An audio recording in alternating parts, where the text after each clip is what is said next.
sois exalté. Toi qui mérites d'être honoré. À toi la gloire, toi qui mérites toutes choses sur terre, dans les cieux et sur la terre, Seigneur Jésus. Toi qui mérites l'infidèle de ton nom. Sois béni, sois exalté, Seigneur Jésus. Toi qui es digne d'être honoré, Seigneur Jésus. Et toi qui es digne de faire les choses. Sois glorifié, béni de ton nom. Tu mérites la louange, l'adoration, tu mérites la gloire. Tu mérites la louange, l'adoration, tu mérites la gloire. Toi qui es mort pour mes péchés, tu mérites la gloire. Toi qui es mort pour mes péchés, tu mérites la gloire. Jésus, tu mérites la louange, l'adoration, la gloire. Oh, tu mérites la louange, l'adoration, la gloire. Oh, de mon roi, tu mérites la louange, l'adoration, la gloire. Toi qui as versé ton sang pour moi, tu mérites la gloire. Toi qui as versé ton sang pour moi, tu mérites la gloire. Jésus, tu mérites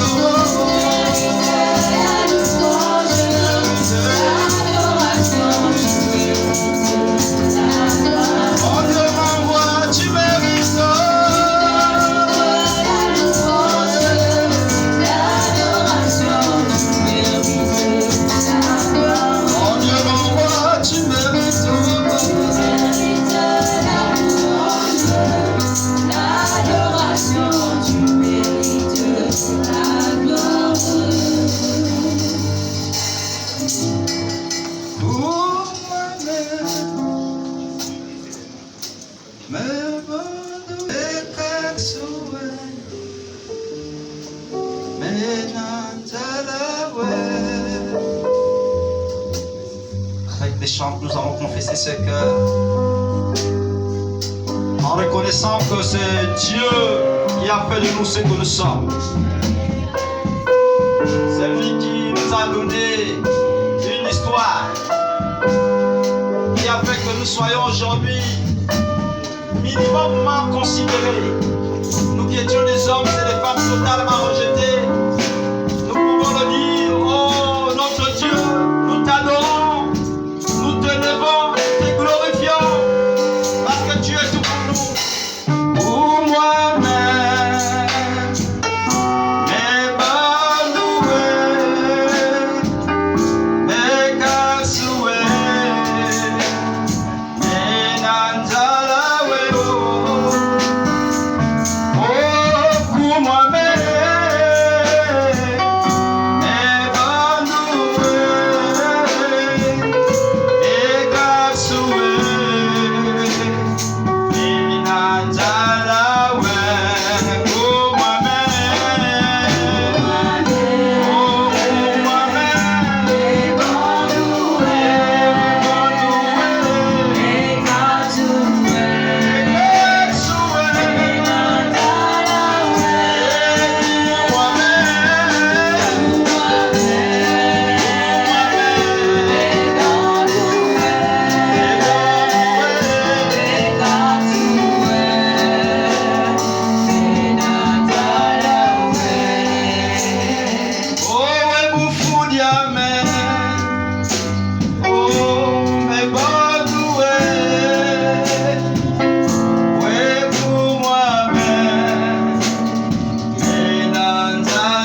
avons pris conscience, Seigneur, que sans toi, nous ne serons rien.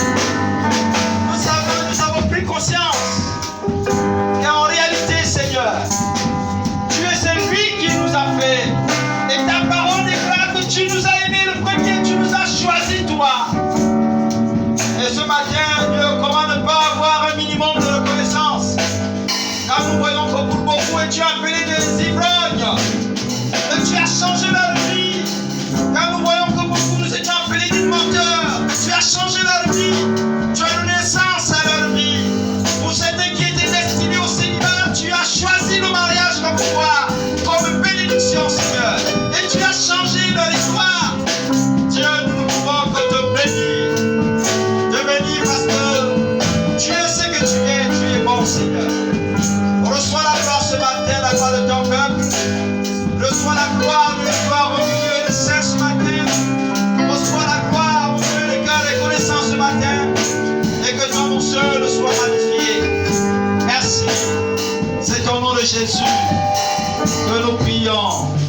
Amen. C'est bon de louer le Seigneur. Alléluia. Venez dans la présence de Dieu. Vous le ressentez, vous le touchez, vous sentez qu'il est là. Vraiment, vous avez la certitude qu'il vous écoute, il est au plus près de vous. Alléluia. Ça fait du bien. Parfois à la maison, prenez pour ceux qui ne peuvent pas louer, prenez des CD, prenez, je ne sais pas, des clés.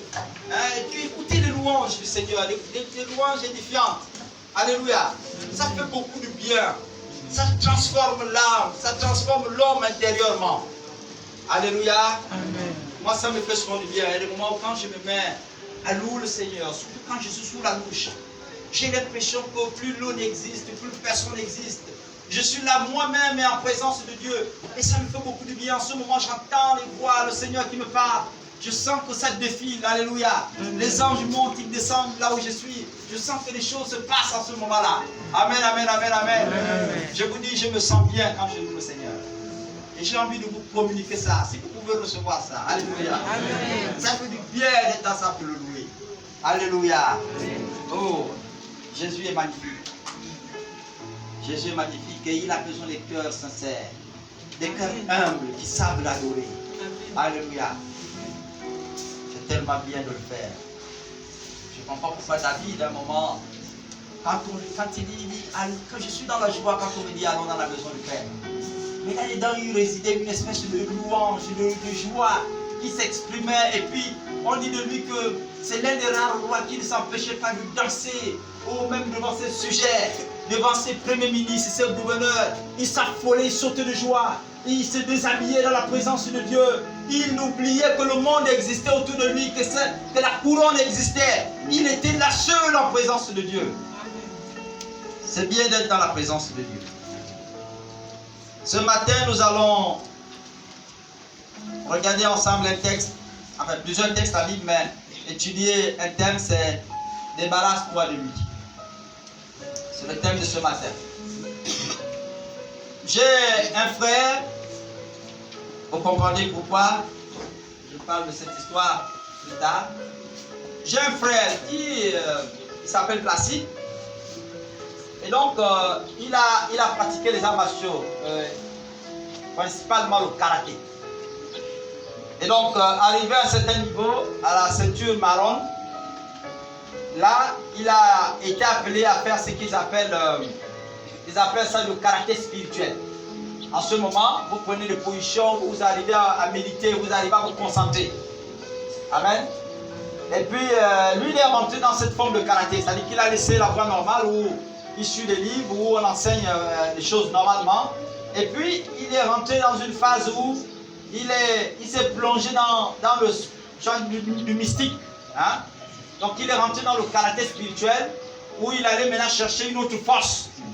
Voilà. Donc, avant que, dans cette forme-là, c'est-à-dire, avant que lui ne te tape, quand il se retrouve en face de toi, avant qu'il ne te tape et qu'il tend seulement la main, il y a un esprit qui t'a déjà boxé. Voilà, donc c'est ce qu'ils appellent le karaté spirituel. Ils invoquent certaines forces qui viennent, n'est-ce pas, les aider à faire certains mouvements. Et puis vous avez l'impression qu'il est extraordinaire. Hein? Oh non, il est comme Bruce Lee. Il est comme Bruce Lee. il n'était pas sans esprit. Alléluia. Et donc il est rentré dans cette forme de méditation. Aujourd'hui, précisément, à l'heure où je vous parle, il est fou. Donc vous comprenez qu'il voulait être spirituel, il est réellement spirituel. Puisque désormais, il ne parle plus le langage des hommes ordinaires. Il parle maintenant avec les anges déchus, allez-je dire. Donc il parle maintenant avec ceux-là. Quand tu arrives là, il menace qui passe. Là, le Père est loin. Alléluia. Ce sont les réalités que nous vivons. Ce sont des réalités de notre monde. Et ces choses-là, nous les vivons au quotidien. Des femmes, n'est-ce pas, qui vont féticher des hommes, leur mari. Tu es déjà même marié à l'homme. Tu es déjà marié à lui. Tu vas chercher à faire, je ne sais pas si c'est les soins de qui ou de quoi. Tu l'attaches là-bas, on appelle ça le chouma. Le chouma là, c'est les nœuds qu'on va pour attacher les autres et tout ça là, machin. Oh, le pauvre il dort. Tu le drogues même, tu arraches ses cheveux. Et tout ça, machin. Il a bien dormi, il n'avait pas de calvitie. Dès qu'il se lève le matin, ça fait un froid quelque part. Donc, je ne dis pas que pour moi, c'est ma femme qui a arraché. Mais je suis en train de dire qu'il y a beaucoup de phénomènes comme ça. Les ongles sont coupés, on va attacher dans les pagnes noires, etc. On crée une espèce de sauce. Et puis on dit, bon, lui là maintenant, il est dans la bouteille. Mais la bouteille, il a parfois ses séquences aussi. Hein. Alléluia. Et donc, c'est autant de choses que nous sommes en train de vivre. Il faut le travailler. Merci, papa. Le travail est là, mais à un moment aussi, on prend la retraite. Donc, vous comprenez que tout ça n'est pas éternel.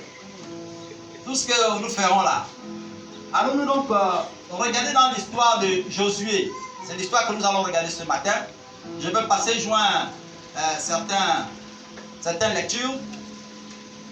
Josué, un jeune leader, un jeune responsable, n'est-ce pas, qui va donc devoir succéder à Moïse, va rentrer dans une histoire où il va conquérir Jéricho.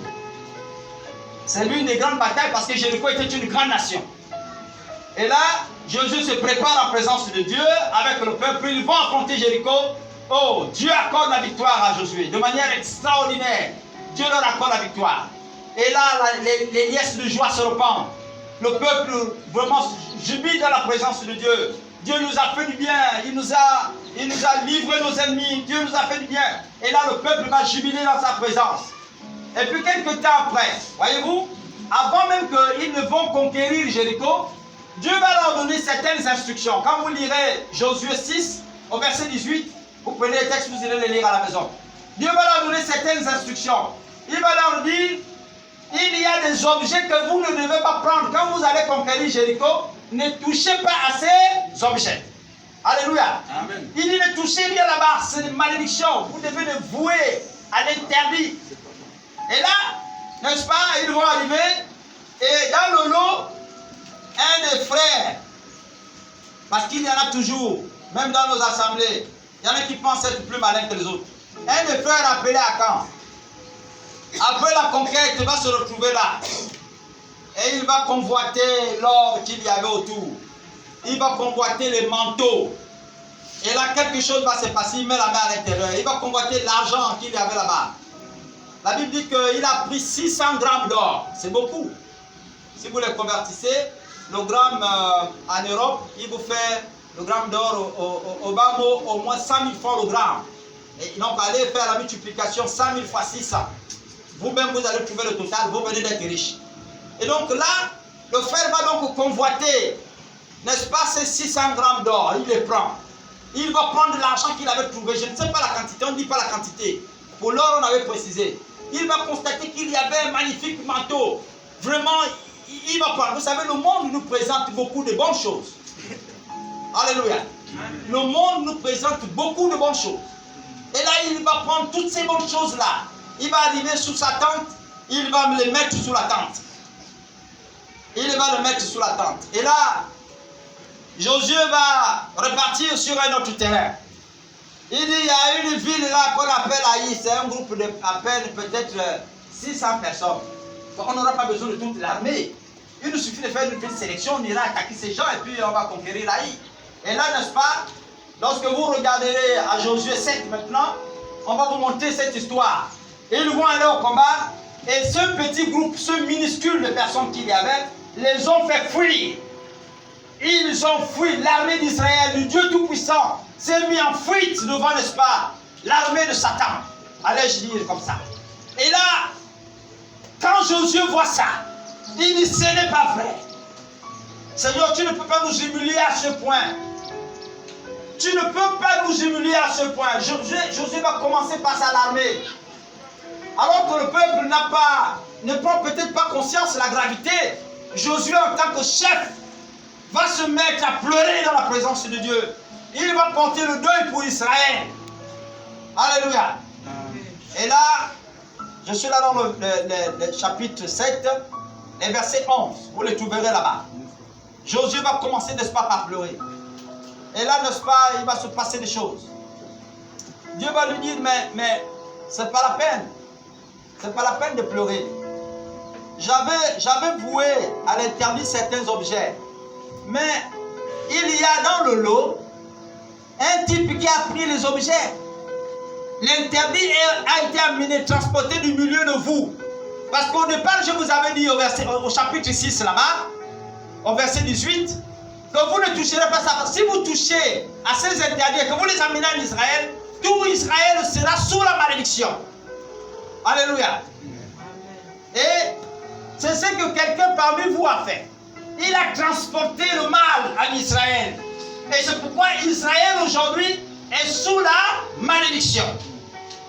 Oh, quelque chose est en train de se passer là. Il dit, mais Seigneur, comment faire? L'Éternel lui dit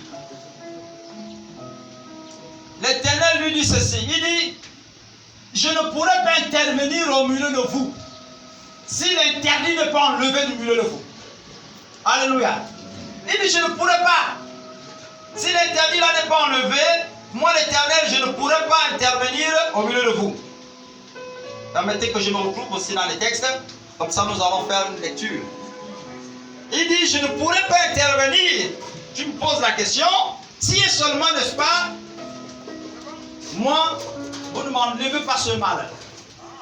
Je veux commencer à lire pour vous le verset 11 que j'ai donné, 7-11. Il dit, Israël a péché, ils ont transgressé mon alliance que je leur ai prescrite. Ils ont pris des choses dévouées par l'interdit. Ils les ont dérobées et ont dissimulé. Et ils les ont cachés parmi leurs bagages. Ça, c'est ce que, n'est-ce pas, Dieu donne comme réponse, n'est-ce pas, à son serviteur Josué. Et quand nous lirons le verset 21 du même chapitre, je suis dans le chapitre 7, voilà quand on va répondre, après que tout l'examen spirituel va être fait, on va découvrir que c'est lui à quand. Et donc, Akan va répondre, il dit ceci, 20 à 21. Il dit, Akan répondit à Josué et dit, il est vrai que j'ai péché contre l'Éternel, le Dieu d'Israël, et voici ce que j'ai fait. Il avoue son péché. J'ai vu dans le butin un manteau, un beau manteau, qui précise bien que c'était un beau manteau. Le monde nous présente ce qui est beau. Un beau manteau de Chinaï, je ne sais pas la qualité de fibre ou de tissu qu'il y a de Chinaï, 200 cycles d'argent et un lingot d'or du poids de 50 cycles. Je les ai convoités et je les ai pris. Ils sont cachés dans la terre, au milieu de ma tente. Et l'argent est dessous. Alléluia. Amen. Voilà ce que, n'est-ce pas, Akan va avouer. Il dit c'est vrai, si on a perdu effectivement, ce que Dieu t'a dit n'est pas faux, puisqu'il m'a pointé du doigt. J'ai vu ce qui était beau et puis, ayant convoité l'affaire, je n'ai pas pu résister. J'ai pris. Et là, la suite, on va voir que Josué va envoyer les hommes aller regarder si ce qu'il dit est vrai ou n'est pas sous le coup de l'alcool ou je ne sais pas quoi. Et quand ils arrivent, ils vont se rendre compte qu'effectivement, ce qu'il a dit était vrai. Et après, on connaît l'histoire. Ce fameux frère en Christ en question a été donc lapidé. Alléluia. Amen. Bien aimé, sachez que lorsque Dieu avouait quelqu'un ou quelque chose à l'interdit, lorsqu'il avouait un objet à l'interdit, n'est-ce pas, lorsque par sa parole, il ne vous autorise pas à faire X ou X autre chose. Tout ce que vous faites en dehors des principes de sa parole, bien aimé, vous-même en danger. Amen. Alléluia. Amen. Cette procédure, ça dit que tant que vous agissez sans les instructions ou en dehors de la parole de Dieu, sans les instructions de Dieu ou hors de sa parole, tout ce que vous faites là, tout ce que vous êtes en train de commettre là, ça vous met dans une situation dangereuse vous-même. Non seulement vous-même, mais ça met également votre communauté, vos femmes et vos enfants en danger. Alléluia. Amen. C'est important de le savoir. La malédiction guette celui-là ou celle-là qui transporte l'interdit. Qui transporte l'interdit dans sa maison. La malédiction le guette. Si tu cherches une femme ou un homme, c'est-à-dire tu cherches le mariage, n'est-ce pas? En dehors des principes de la parole de Dieu, si tu cherches le mariage dans le monde, tu vas aller le trouver dans le monde en cherchant les mondains. Ne sois pas surpris que tu transportes avec toi le monde entier dans ta maison. Ne sois pas surpris. Après, vous êtes surpris de voir que l'homme que j'ai épousé est devenu Satan. Mais quand tu l'as épousé même, quand tu es allé le chercher, il était là où était Satan. Tu l'as amené, lui et Satan. Il est rentré dans ta maison, lui et Satan. Donc ne sois pas surpris de voir que le comportement mondain là sont rentrés dans ta maison, peu importe le temps de jeûne et de prière que tu vas prendre. Satan sera dans ta maison. C'est le monde que tu as voulu chercher. Tu as cherché cet homme-là en dehors des instructions de la parole de Dieu. Et comme tu l'as cherché en dehors de Dieu, alors tu l'as trouvé dans le monde. Et le monde sera chez toi. Alléluia. C'est important de le savoir. Faites attention, bien-aimés, aux choses ou aux personnes que vous introduisez chez vous. Faites attention. Si tu introduis n'importe qui dans ta maison, il t'amènera n'importe quoi. Si tu introduis n'importe quoi dans ta maison sera donc n'importe quoi. Parce que tu as introduit la pagaille chez toi. Vous savez, j'ouvre une parenthèse comme ça. Il y a des gens qui sont voués, je n'ai pas envie d'employer le terme, mais qui sont voués éternellement à la malédiction. Quand vous le regardez vous-même, vous sentez que ce type-là est sous la malédiction. Il s'appelle lui-même malédiction. Alléluia. Il prend une première femme, elle part. Deuxième, il part. Troisième, il vient. Quatrième, il vient. Il trouve le travail, ça le fait. Il fait ceci, cela, ça ne marche pas. Tout ce qu'il tente ne réussit pas du tout.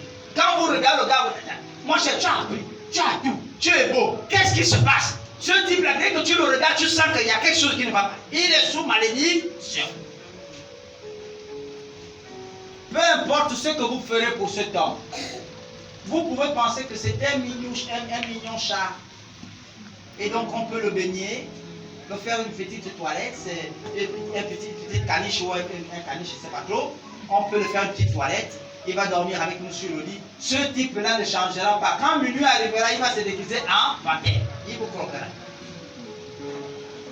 Donc si vous vous unissez avec un tel homme, avec une telle femme, je vous dis de manière authentique, vos projets ne réussiront plus. Non pas à cause de vous, mais parce que le gars qui est à côté de vous là, la femme qui est à côté de vous là, elle est déjà sous la malédiction. Peu importe ce que vous allez tenter de faire, ça ne réussira plus jamais. Et il y a des gens comme ça. Dès que vous initiez le projet avec lui, tout va échouer. Tu peux tenter de résister. Les autres sont partis là parce qu'elles étaient mauvaises. Pour toi qui es bonne, reste là, royaume. Ça ne changera pas. La situation restera la même. Amen. Amen. Il est sous la malédiction. Peu importe ce que tu as dit. Tu peux le baigner, le donner tout ce que tu veux. Tu mets sur une table à or, chaise à or. Ce type-là ne changera jamais. Dès qu'il va voir ta petite soeur, il va draguer. Bah, mon nom. Alléluia. Faites attention à qui vient chez vous. qui vous introduisez dans votre maison. Faites attention avec qui vous marchez. Alléluia. C'était une parenthèse. Et donc Dieu va donner, n'est-ce pas, des instructions. Et c'est à cause de ça que vous avez essuyé la défaite à Haï. Et pourtant c'était une petite ville. Mais à cause de ces différents comportements-là, parce que l'interdit est là, je ne peux pas venir au milieu de vous. Et là, n'est-ce pas, il le dit clairement ici, au verset 12. Le même texte, là, chapitre 7, là. Ainsi, les enfants d'Israël ne peuvent-ils pas résister à leurs ennemis? Ils tourneront le dos devant leurs ennemis car ils sont sous l'interdit.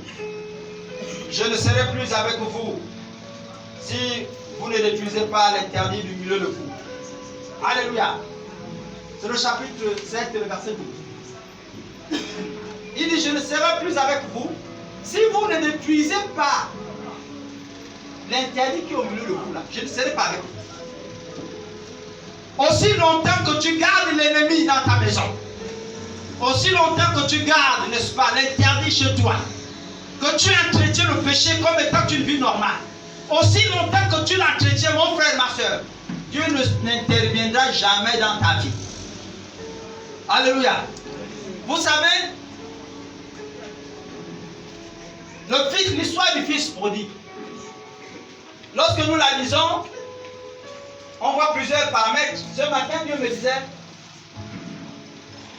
aussi longtemps que ce fils était sous le toit de son père, la Bible ne dit pas qu'il vivait mal. Il mangeait bien, il dormait bien, il était respecté, il avait l'autorité qu'il fallait. Vraiment, il était établi dans tous ses lois.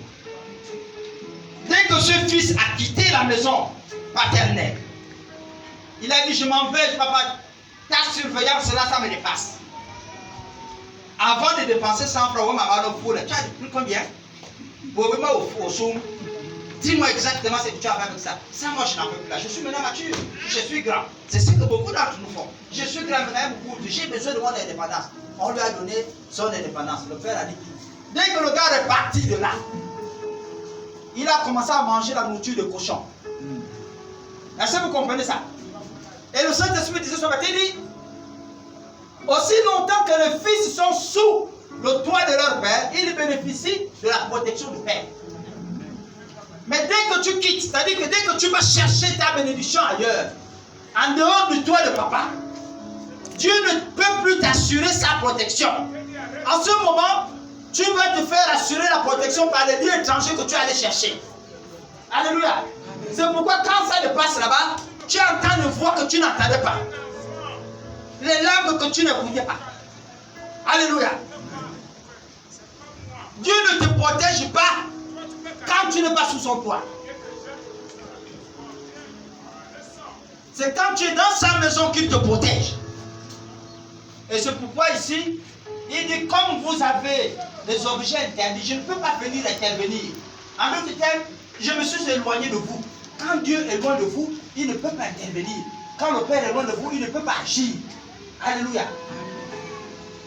Si vous avez un fils, et c'est Olive qui me le disait hier quand j'appelais, et l'enfant est malade, mais l'enfant a libre vie. Vous voyez? Comme elle ne peut pas être à côté de l'enfant, elle est quasiment comme impuissante. Elle ne peut pas agir en ce moment-là. Elle ne peut pas l'apporter l'eau. Elle ne peut pas venir donner le médicament. Elle ne peut pas venir prendre la température pour l'amener à l'hôpital. Et puis, il faut procéder par des méthodes. Il faut appeler quelqu'un. Pardon, va voir ton frère. Est-ce que vraiment on peut regarder? Alléluia. Ce sont des situations que nous vivons tous les jours. Parce que l'enfant est loin. Comme il est loin, Dieu ne peut plus assurer sa totale protection. En ce moment-là, il faut que l'enfant soit d'abord dans la maison. Dès qu'il arrivera dans la maison, Dieu pourra étendre sa main, lui donner ce dont il a besoin, le rétablir dans ses fonctions. Et c'est ça que l'histoire nous enseigne. Et Dieu ici, ils ont mis Dieu à l'écart de leur maison, simplement parce qu'ils avaient pris un autre Dieu étranger, le vol, ils ont amené des pratiques interdites dans la maison. Et comme Dieu ne pouvait pas habiter au milieu du mal, il a dit, moi je dis. Alléluia.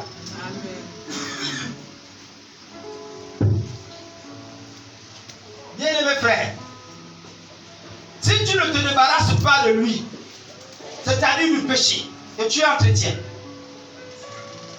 Dieu ne pourra pas te rétablir dans ta victoire sur tes ennemis. Tu ne pourras pas, tu vivras des échecs quotidiens et à répétition. Et ce qui est compliqué avec nous, c'est que toi-même, quand tu regardes,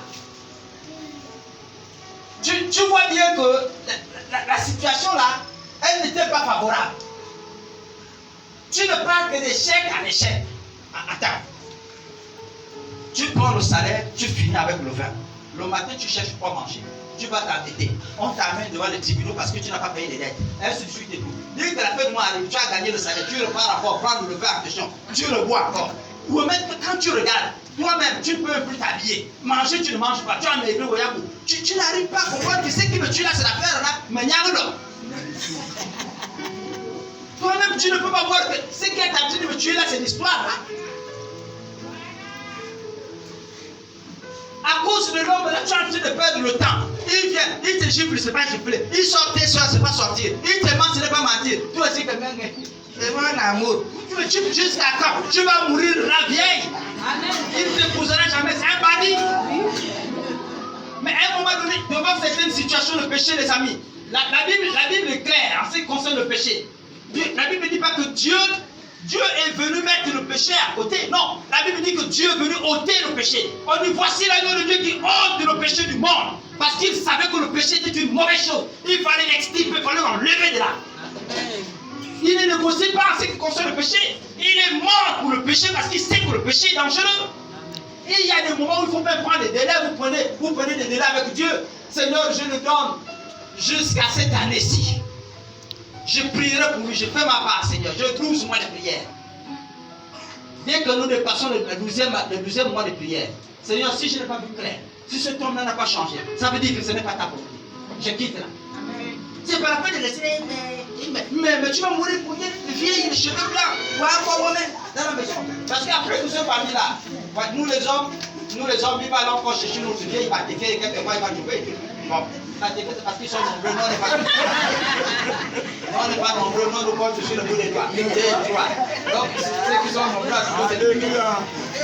Alléluia. C'est ma belle famille. Et donc, vous voyez que ce serait difficile. Il va aller trouver une autre vieille là, et puis toi, il t'a abandonné, continue à faire son désordre, là-bas, il s'est créé une autre histoire, un nouveau désordre. Que voilà totalement épave. C'est là où tu rayonnes encore là, où on ne voit pas le rides là. Tel homme peut venir te dire tu es belle, tu es beau, et tu pars. Tu es encore fraîche comme ça, tu meurs déjà là vivant, tu es en train de sécher. Mais à quel moment, quand tu seras maintenant brûlé, qui va venir te regarder?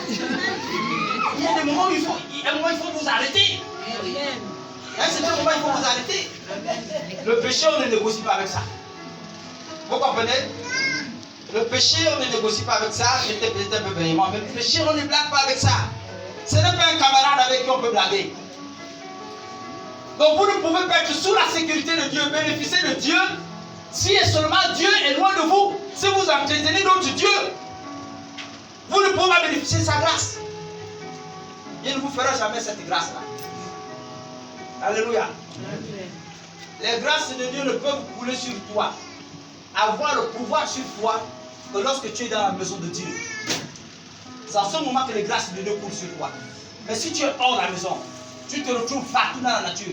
Moi, on ne va pas chercher quelqu'un qui est perdu. Tu es perdu. On va te chercher là-bas. Dieu va te trouver là-bas. Il appelle, wow, nous qui allons chercher souvent les gens qui s'appellent la bourse là. Wow, quand il est perdu, il est perdu. C'est bel à crier. On a un beau frère qui s'est perdu en bourse. Le frère Papi. On a beau crier. Nous sommes allés chercher. Ça fait aujourd'hui près de 5 ans. On l'a plus jamais retrouvé. Il est mort en bourse. Je parle là, j'ai une vieille maman qui est au village là-bas à Moupia. Elle allait ramasser les chocolats. Et puis bon, aujourd'hui elle est portée disparue, on ne sait pas. On est peut-être à notre 3e semaine. On parle de la 3e semaine. Vous voyez? Les gens sont allés au point où les gens disent, bon, non, on part là. C'était jeudi. Ils disaient, on part au dernier voyage. Si on part là, on appelle, elle ne répond pas, on arrête, on fait la cérémonie. tu es perdu. Quand tu es perdu, tu es perdu. C'est pas à crier. Dieu ne t'en sortira pas. Alléluia. Donc quand il est temps, cherche à retrouver le chemin. Et la Bible déclare que Jésus est le chemin, la vérité et la vie. Alléluia. Jésus est capable de le faire pour toi. Jésus est capable de le faire pour toi. Il n'y a que sous la maison de Dieu que tu es exposé à la bénédiction éternelle. Ce n'est pas dehors. Tu peux faire tout ce que tu as fait, trafiquer tes bénédictions dehors, ça ne marchera jamais. Il n'y a que sous son toit que tu trouveras la bénédiction. Alléluia. Pour terminer, on va prendre Exode 12. Exode 12. Je vais lire le verset 12 et 13. Voici quelqu'un à la page, il faut se dire. Cette nuit-là, Exode 12, 12 à 13. Verset 12 à 13. Cette nuit-là, je passerai dans le pays d'Égypte et je frapperai tous les premiers-nés du pays d'Égypte, depuis les hommes jusqu'aux animaux, et j'exercerai des jugements contre tous les dieux de l'Égypte. Je suis l'Éternel. Et au verset 13, il dit, le sang vous servira de signe sur les maisons où vous serez. Je verrai, oui, excusez-moi, où vous serez. Je verrai le sang et je passerai par-dessus vous. Et il n'y aura point de plaie qui vous détruise quand je frapperai le pays d'Égypte. Ici, c'est Moïse, Dieu qui parle à Moïse. Il dit, en fait, cette nuit-là, aujourd'hui même, je vais décider de frapper, n'est-ce pas, les hommes en Égypte, les animaux, et même leurs faux dieux là. Je vais décider de frapper. Sauf que vous mettez le sang sur, n'est-ce pas, le linteau de vos maisons, les portes de vos maisons, au sommet.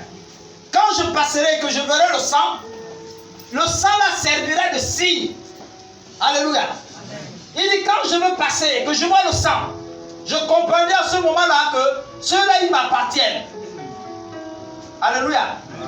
Mais écoutez, ce qu'il est en train de dire ici, c'est que si je ne vous vois pas, si je ne vois pas l'enfant dans ma maison, je ne pourrai pas le protéger. On protège celui qu'on voit. C'est pourquoi il lui met le sang. C'était pour voir.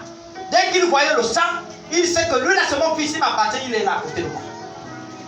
Tant qu'il n'y avait pas de sang, il ne faisait pas partie de sa maison, et donc il était frappé. Alléluia. Dieu ne peut pas vous protéger si vous êtes loin de lui. Si vous menez une vie totale et pleine de péché, Dieu ne pourra pas vous protéger.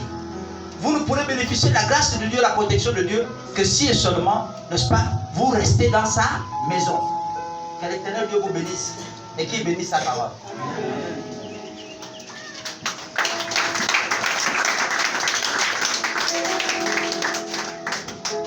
Je crois qu'on a encore un peu de temps.